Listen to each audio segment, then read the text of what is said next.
Capita Black Snowboard to Death. Who is this board for exactly? Who's this? Who's that? Yeah. Who's that? Yeah. Who's this? Who's that? Yeah.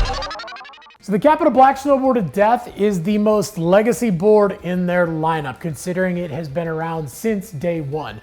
Back in the first days, it wasn't all mountain, go anywhere, do anything, kind of park to pow type board, but they only had two boards in their lineup. Now it's a little bit more on the freeride side of things. We definitely have a directional shape, and then even the bend on this thing is very directional. We do a camber to a little bit of rocker in the nose, and then it actually goes camber to flat rocker up in the back. So you get something that does want to ride in one direction and excel in one direction, really get a lot of float when you get up into the deeper snow. But that being said, it's not that you can't ride this thing switch at all. In fact, it's pretty incredible how well it rides switch. And then getting into the construction of this thing, it's kind of crazy how much stuff this has in it for the price. Right off the bat on the top, we have that wood veneer top sheet. So it literally is made out of wood. It gives it a little bit more spring, a little bit more pop, a little bit more durability, and makes it look really cool too. It's obviously not just a graphic. And then heading inside the board, it has their thermopolymer hover core with inserts of those recycled bottle pieces to give it a little bit more lightness, but again, keep the snap, keep the pop, and keep the durability. And then on top of that, we have their triaxial fiberglass and their carbon flax V's, giving the board even more power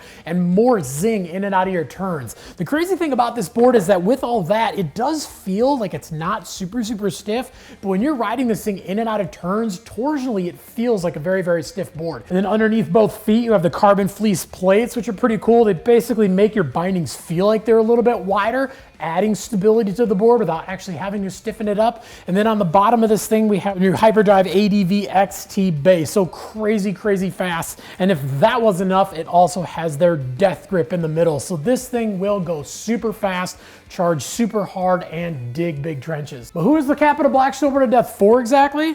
Well, this is for those higher end intermediate riders, definitely into your advanced riders, who aren't concerned with hitting jumps and getting into the air as much. And if you are, you're probably doing it in the backcountry, maybe hitting some side hits, definitely playing around in the powder. And when you are spending time on those groomers, you're going fast and you're charging hard. Because like we said, very quick in and out of turns with all of those additives, giving it that stiffer torsional feel. Who's this? Who's that? Yeah. Who's that? Yeah. Who's this? Who's that? Yeah.